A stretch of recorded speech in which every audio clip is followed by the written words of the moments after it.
Myself M. Gunakar, Assistant Professor of Zoology, Government Degree College, Siddipet, Telangana State. Today let us discuss Echinoderm larvae and their significance. Echinoderms are unisexual. They do not exhibit sexual dimorphism. That means there is males and females are present, but we can't differentiate the males and females externally because they externally both are similar in size, shape, and in all characters both are alike. So that's why externally we can't differentiate them. So this is a special character of echinoderms. Though they are unisexual, the males and females are different, they do not exhibit any sexual. Two forms are not cannot be seen, cannot be differentiated. Then fertilization is external. That means male and female animals, they release their gametes into the external, that is outer world, that is into the water. So in the water the fertilization takes place. That's why it is fertilization is external. But development may be direct or indirect. But here we should remember one thing, that echinoderms with direct development, that is without larval stages, generally they are found in Arctic and Antarctic waters. Arctic and Antarctic waters, where conditions are not favorable for larval stages. That's why they undergo direct development. Whereas most of the echinoderms which are present in other areas, not in the cold areas, in the temperate and tropical areas waters, so they undergo indirect development, having a larval stage in their life cycle. So majority of echinoderms have indirect development with a larval stage. But the eggs have a little yolk. Their eggs have little yolk. As their eggs have very small amount of yolk, then the zygote undergoes holoblastic cleavage, because yolk is very small or yolk is very less, so they undergo holoblastic cleavage, and almost the cleavage is equal, that is zygote cuts into two equal halves, then and it undergoes radial cleavage. Radial, what do you mean by radial? The radial cleavage is when the successive cleavage patterns or plane of cuttings cut straight through the egg at right angles to one another and results in the blastomeres, which are symmetrically disposed around the polar axis. When such an egg is viewed from the either pole, the blastomeres are found to be arranged in a radially symmetrical plane, symmetrical form.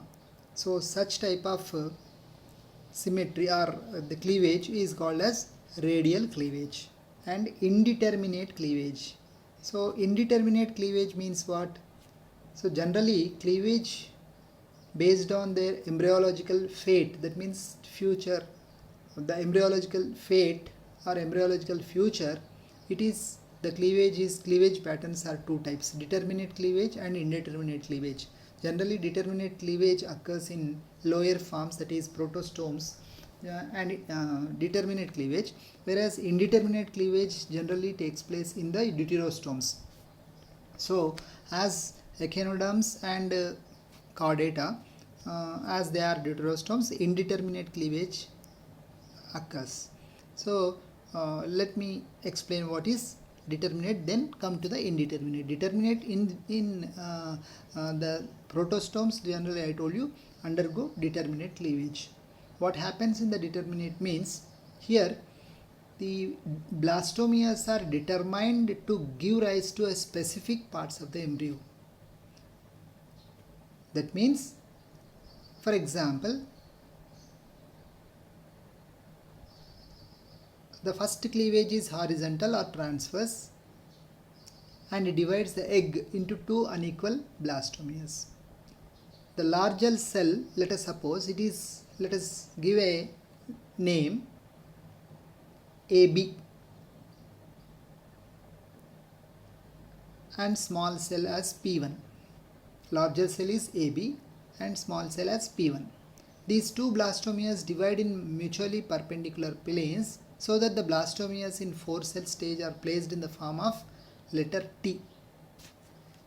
Then the 8 blastomeres formed by the third cleavage and are arranged in a specific pattern represented by capital A, small a, capital B, small b, capital C, capital E, MST and P3. Like this, the blastomeres here A, B and C, all capitals, give rise to the skin. Blastomere E gives rise to the endoderm of elementary canal. Blastomere MST gives rise to the mesoderm and stomodium. And blastomere P3 gives rise to the reproductive cells. Like this, the fate of the embryo is determined in the early stages. So, these blastomeres, if they are damaged during the course of their development or during the course of their embryonic development, if they are damaged, the particular organ will not develop. So that is called determinate cleavage. Whereas indeterminate cleavage, the fate of blastomeres is not so rigidly determined, it is not confirmed, but the blastomeres exhibit plasticity. For example, each of the two blastomeres have a zygote. If separated after the first cleavage, they can produce one complete embryo also. Similarly, when two fertilized eggs are made to attach, like two blastomeres at the 2-cell stage, they also develop into a single giant embryo. So, in this type of indeterminate cleavage, the future of blastomeres is not predetermined. So that's why it is called as indeterminate cleavage, and this type of development is described as regulative development. That means development is regularized. Though some of the embryonic cells or blastomeres may be damaged, nothing will be happened to the embryo, and then development continues as normal. So this is called indeterminate cleavage. Generally, echinoderms, as they are deuterostomes like that of the chordates, they undergo indeterminate cleavage. Now, then blastula changes into gastrula by invagination. Then ciliated larva is called Echinopaedium or Dipleurula larva, which is a fundamental larva, which is considered as a fundamental larva for all echinoderms, and from which the other larval forms they develop with some modifications. So fundamental larval stage is considered as Dipleurula larva. Otherwise, it is also called Echinopaedium larva. Mostly Dipleurula, it is generally known as Dipleurula larva, which is a fundamental larval form of all echinoderms larva. And these all echinoderm larvae, with some modifications, they would have developed from Dipleurula larva. Then coming to the larval forms have certain characteristic features. So what are the characteristic features? Let us discuss. The most important feature of Echinoderm larvae is their bilateral symmetry. This everybody should remember this. So larval forms have bilateral symmetry, which is in contrast to the radial symmetry of adults. Whereas when the larva undergoes metamorphosis, then adults develop into adults, it loses its bilateral symmetry and develops radial symmetry. So generally in the history of animals, mostly we think that radial symmetry is generally present in the larval forms. When the radially symmetrical larval forms undergo metamorphosis, when the adult forms are developed, the adults exhibit bilateral symmetry. But reverse is true in these echinoderms. So what is happening?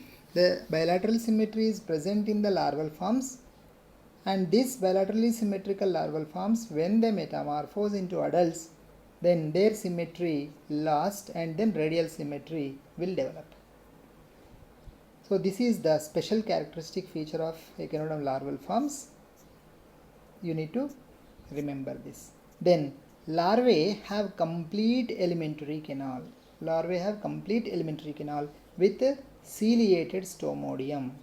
Then cilia, what is the function of the cilia? Cilia set up water current because echinoderms are exclusively live in water. So the cilia which line the stomodium, they set up water current that draws food, especially diatoms, into the gut or alimentary canal. So coelom and what are the other features? That coelom, water vascular system and other cavities all arise from the digestive tract. Then coming to the, now what happens to the larva? How it becomes adult? After a free swimming life of about 2 weeks to 2 months. So this is different. The larval lifespan is different in different classes of echinoderms. So after free swimming life of about 2 weeks, 2 weeks in some larval forms, the lifespan of larval forms is 2 weeks only. In some other forms, maximum is 2 months. So 2 weeks to 2 months, this bilaterally symmetrical larva undergoes metamorphosis into a radially symmetrical adult.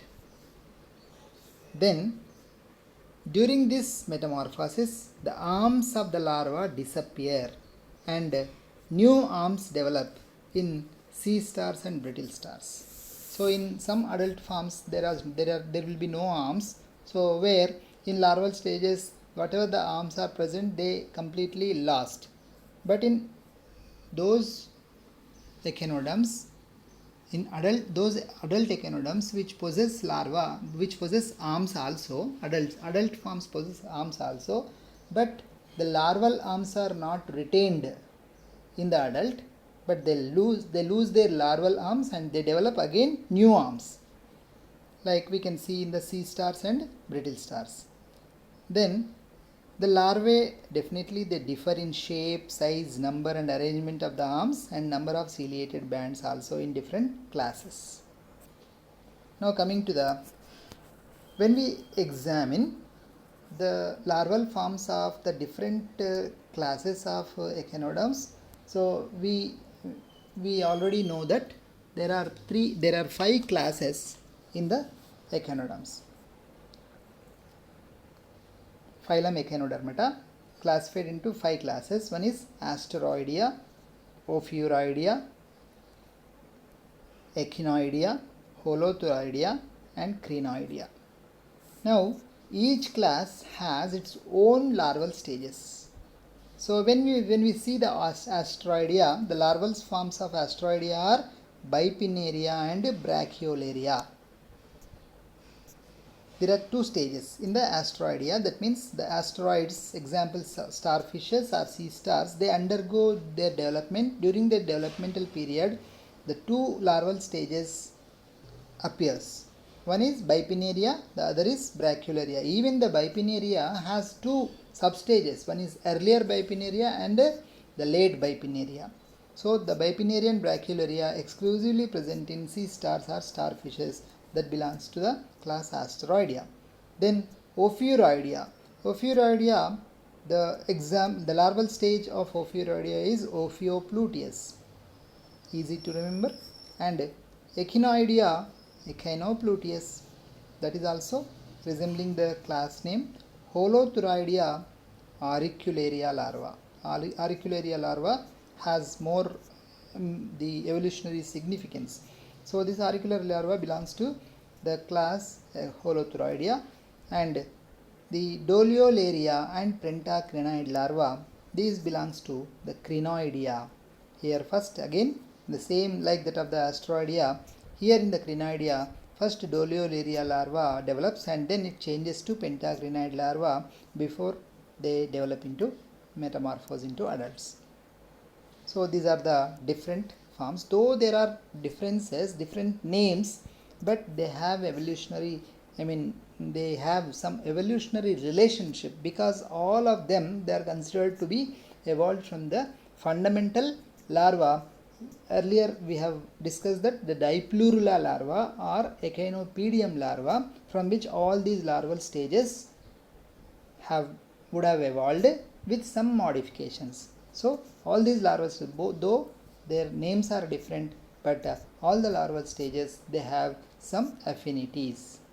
Now coming to the first class, the class Asteroidea of the phylum Echinodermata. So what are the larval stages. I already told you class Asteroidia have two larval forms. One is bipinnaria larva, the other is Brachiolaria larva. So what are the general characters? Let us see. So larval form of sea stars and starfishes it is. So let us have a look at the figure here. So let me show you the figure clearly. So let us have a look at the bipinnaria larva. So this is the bipinnaria larva. This is the bipinnaria larva. This bipinnaria larva, which is a larval form of sea stars or starfishes, which belong to the class Asteroidia. It is bilaterally symmetrical. The larva, if we see, it is clearly seen that it is bilaterally symmetrical larva and free swimming larva. And its pre-oral region, see the pre-oral region is elongated. So here we can see the mouth. Here we can see the mouth. So all this area is pre-oral region. So the pre-oral region is elongated. Post-oral region is broad. See the broad. Okay. So this is the oral region. This is the pre-oral region and this is the post-oral region, which is a broad. Then the anterior end forms pre-oral lobe also. Pre-oral lobe is also present here. Then the ciliated band divided into pre-oral band of cilia and post-oral band of cilia. So ciliated band is present. The ciliated band, which is divided into two types, pre-oral band of cilia and post-oral band of cilia.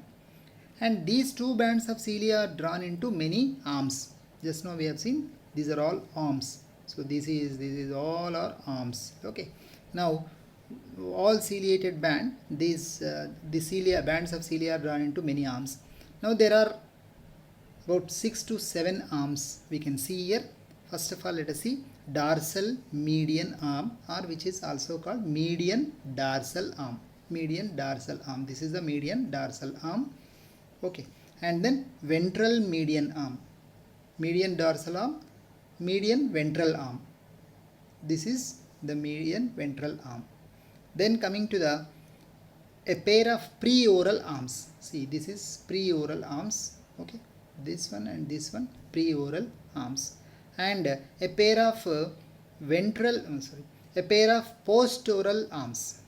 Pre-oral arms and post-oral arms. Here you can see these are the post-oral, this one and this one, post-oral arms. And a pair of anterodorsal arms. A pair of anterodorsal arms. So these are the dorsally situated and anteriorly situated. And then a pair of posterodorsal arms. So here also dorsal arms, but they are posteriorly situated. Then a pair of posterolateral arms. So here these are the posterior but laterally situated. So like that there are various types of, that is ciliated bands are divided into many pre-oral band of cilia and post-oral band of cilia, and these bands of cilia are drawn into many arms like this. So the larva slowly grows into the next larva, that is Brachiolaria. Just now I told you bipinnaria larva, this is the bipinnaria larva. Then later on it changes to the Brachiolaria larva. So now this is the Brachiolaria larva. Now you can see here, this is the Brachiolaria larva. So the Brachiolaria larva is also a bilaterally symmetrical larva. This is a Brachiolaria larva and this is also the bilaterally symmetrical larva. It possesses 3 brachiolar arms with suckers for attachment. 3 brachiolar arms are present with suckers for the attachment. So here you can see the brachiolar arms and suckers also. They are helpful for attachment. One median sucker and 2, this is the median sucker, and these are 2 are lateral suckers. Arms are very long, you can see.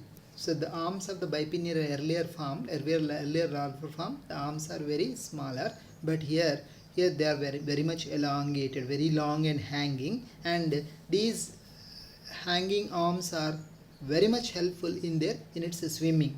Then digestive system is complete with definite stomach and intestine. You can see the stomach also, the stomach and the intestine also we can see, stomach and intestine. Then after swimming for few weeks, what happens? Here also various types of arms. We can see posterolateral arms, posterior dorsal arm, anterior dorsal arms, median dorsal arm, preoral arms and postoral arms. Okay, so many types of arms they are also present, but only the thing is, from the Vipinaria to Brachiolaria, the arms are very much elongated, longer and hanging down, and they helpful in free swimming. And now this larva, after swimming for few weeks, what happens? This larva settles on a solid object and gets attached with the help of the suckers, and then posterior end enlarges and lifted to the right side. So this posterior end, this is the posterior end, this posterior end enlarges and lifted to the right side. It lifted to the right side, and then from this part 5 arms will arise. From this part 5 arms will arise, which we can see in the adult starfish.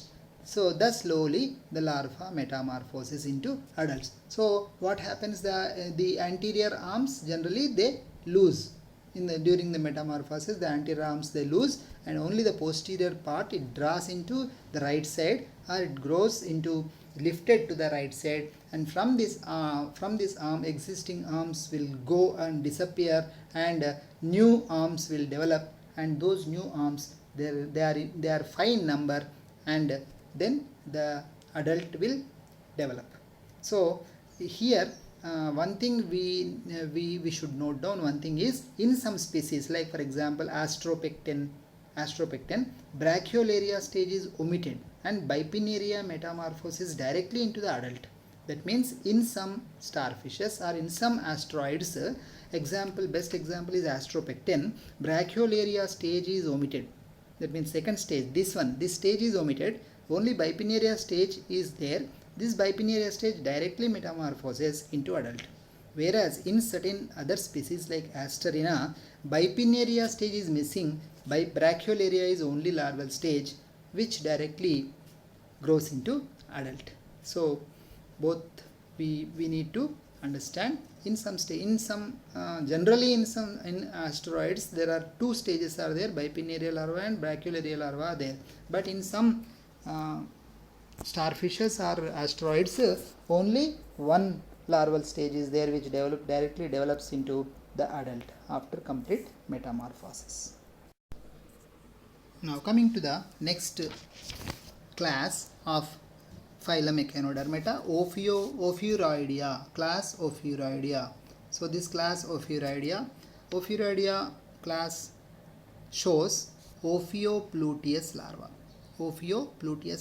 And this Ophiopluteus, it generally sees it is conical in shape, and 4 pairs of arms are present. You can see 1, 2, 3, 4 on this side, and these are 4. So 4 pairs of arms are clearly seen. One of them are preoral. So here you can see preoral arms and postoral arms. Then anterolateral arms and posterolateral arms. So preoral arms, postoral arms, anterolateral arms and posterolateral arms. Very simple to remember. Then these arms which are slender. So how to look? They are very much slender and forwardly directed. So here this is forwardly directed and supported by calcareous rods. Though they look slender, they are supported strongly by calcareous rods. Now the ciliated bands pass over all arms. Larva continues to swim during the metamorphosis, and then develops into young brittle stars that sinks to the bottom and becomes adult. So it is generally swimming freely, and it continues to swim during metamorphosis, complete metamorphosis, then develops into young brittle star. So when young brittle star develops, then it stops swimming and then sinks to the bottom and becomes an adult. So this is a type of the Ophiopluteus larva and its development. Now let us go to the next larval stage, that is Echinopluteus larva, which belongs to the class Echinoidea or Echinoidea of the phylum Echinodermata. So this is also somewhat conical in shape, that not like that of the exactly the Ophiopluteus, but it is somewhat conical in shape. So we can see here somewhat conical in shape. Now its preoral lobe is reduced. So here the preoral lobe means a lobe which is present just before the mouth. So generally preoral lobe here is reduced, and then the arms are again, these are slender and directed forward. Arms are also slender and directed, all arms are directed forward, and thus they are also supported by the calcareous rods like that of the Ophiopluteus larva. Then there are 6 pairs of arms are present. In addition to the Ophiopluteus was having only 4 pairs. Now here it is Echinopluteus is having 6 pairs of arms are present. So one is preoral arms. So you can see here preoral arms are there. Preoral arms, this one and this one, preoral arms. 1 pair of postoral arms. 1 pair of postoral arms. So you can see postoral arms generally on that side will be postoral arms, and then this is the postoral arm. So here you can see preoral arms and postoral arms. So this is preoral arm, this is postoral arms, and then anterodorsal arms, and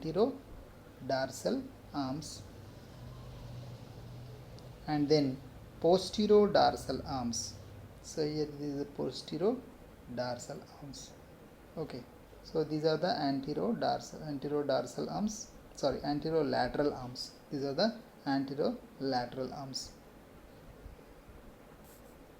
So actually this anterodorsal arms came twice, but this anterodorsal arms, it should be the anterolateral arms, and then posterolateral arms. So posterolateral arms and anterolateral arms are all exist separately, and then there are like that 6 pairs of arms are present in the Echinopluteus larva, whereas in the Ophiopluteus only 4 pairs of slender and forwardly directed arms are present. And here what happens is the ciliated band is undivided and it borders all the arms. Ciliated band is undivided and goes without any interruption throughout the all arms like this. So it goes undivided and borders all the arms, and this larva gradually sinks to the bottom and it metamorphoses into adults within hour. That means the rapid metamorphosis takes place in the Echinopluteus larva, so which belongs to the class Echinoidea. Now coming to the next larval stage, which is called Auricularia larva. So Auricularia larva, as I mentioned earlier, this Auricularia larva is present in some of the hemichordates. It shows resemblances with the hemichordates as well as some chordates. Also, it was believed that this Auricularia larva gave rise to the ancestors of chordates. So there was one assumption. So let us have a look at the structure of Auricularia larva. What is the peculiarities? And now Auricularia larva is a larval stage of sea cucumbers. So all the sea cucumbers belong to the class Holothuroidea. So holothuroids are commonly called as sea cucumbers, and then they are free swimming and pelagic larval stages. There are no arms. So you can see no arms are present, and preoral lobe is present. No arms, but preoral lobe is present, and alimentary canal is complete. So anus is present and mouth is present. So that's why the alimentary canal is complete. Mouth is present. So here the mouth is present and the anus is also present. So alimentary canal is complete. Single ciliated band follows a wavy course. See here. So wavy. So all these are showing a wavy course, and ciliated band also moves in a wavy manner and forms preoral and postoral loops. So Here these are the pre-oral loops, and so generally the post-oral loops also present, and here anal loops are also present, and the post-oral loops are also present. So what happens? Metamorphosis takes place gradually, and then the young sea cucumber, when ready, it sinks to the bottom to assume the adult mode of life. So almost all the larval stages, they are going down to the floor of the sea, and then they metamorphose into adults. Now coming to the last class, which is called last class of the Echinodermata, which is called as Crinoidea. So this Crinoidea, larval form of Crinoidea is Doliolaria larva. So it resembles the Auricularia larva of the Auricularia larva and Auricularia larva of the Holothuriids. It is also called crinoid larva. Sometimes it is also called crinoid larva. So Doliolaria larva, it is also called crinoid larva. So it belongs to the class Crinoidea of Echinoderms. It is barrel shaped. So you can see here the barrel shape generally. So this is the one, the barrel shaped. Now it bears sensory apical plate with cilia. So a sensory apical plate is present, and that sensory apical plate possesses cilia also.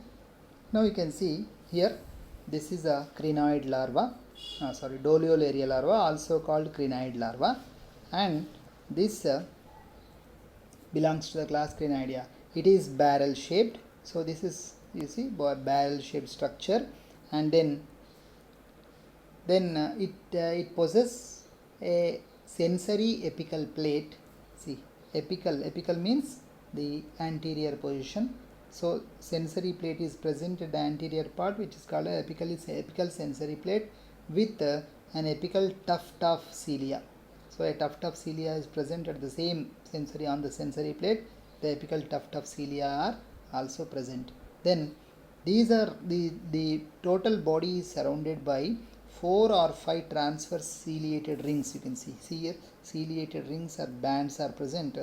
So 1, 2, 3, 4, in some forms 5. So 4 or 5 ciliated bands can also be seen, and these they surround the body transversely. Then midventrally an adhesive pit is also present. Midventrally there is an adhesive pit also present, and that pit may helpful in the attachment. Midventrally below the pit a stomodium is also present, and the stomatocele, left stomatocele and right stomatocele. So you are it is showing. Then after a short free swimming life, this Doliolaria settles to the bottom and attach to some object with the help of the adhesive pit, and it attached to some object. Then but metamorphosis is not slow, it is not rapid, it is very slow. So a prolonged metamorphosis takes place and transforms into a fixed stalked stage called second larval stage, that is called pentacrinoid larva. So pentacrinoid larva, and that pentacrinoid larva, it has let me show you pentacrinoid larva. So this is that pentacrinoid larva, and this pentacrinoid larva, that means the Doliolaria larva changes to this type of pentacrinoid larva after attachment. So attachment plate can also be seen here. There is a stalk like structure and there is a head like structure, and in the head various arms are present, and arms are possessing tentacle like structures. So this is a head or crown, and this crown that breaks up after metamorphosing for some time. Then this breaks up from stalk, and young feather star takes up the adult mode of this will become a feather star. That is all crinoids are commonly called as feather star, and this becomes the stalk, it will be removed from detached from the stalk, and this develops into the feather star and takes up the adult mode of life. So it becomes the radially symmetrical form. Now coming to the significance of Echinoderm larvae. So far we have seen 5 different classes of echinoderms and their different types of larval forms, and how the larval forms change or metamorphose, whether they are rapid or slow in their metamorphosis, we have so far discussed. Now coming to the significance. What is the significance of this echinoderm larvae? Now I already told you that these larval forms have the affinities, the similarities. All the larval forms have some similarities, and that indicates these similarities indicates that the echinoderms might have evolved from same ancestor. And because the fundamental larval form is Dipleurula or Echinopaedium larva, that means the echinoderms might have evolved from the similar ancestor. And that ancestor was, it was considered that ancestor was coelomate. It is bilaterally symmetrical because bilateral symmetrical larval stage is present. That's why that ancestor must be a bilaterally symmetrical, and it must be free swimming. And that's why Dipleurula, or sometimes it is also called Pentacula, are two such hypothetical ancestors from which all modern echinoderms might have evolved.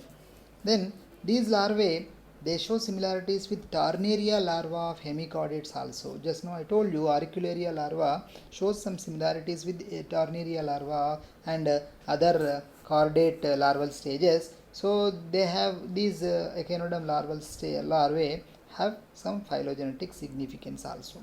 Since adults are somewhat inactive, most of the adults are somewhat inactive when compared to the larval stages, because larval stages are free swimming, and with the help of their arms they are fast movers. So the free swimming larval stages, they help in their dispersal. So when the adults are not active, then their free swimming larval stage might have helped them in the dispersal or in the distribution of these echinoderms in different parts of the world. Thank you.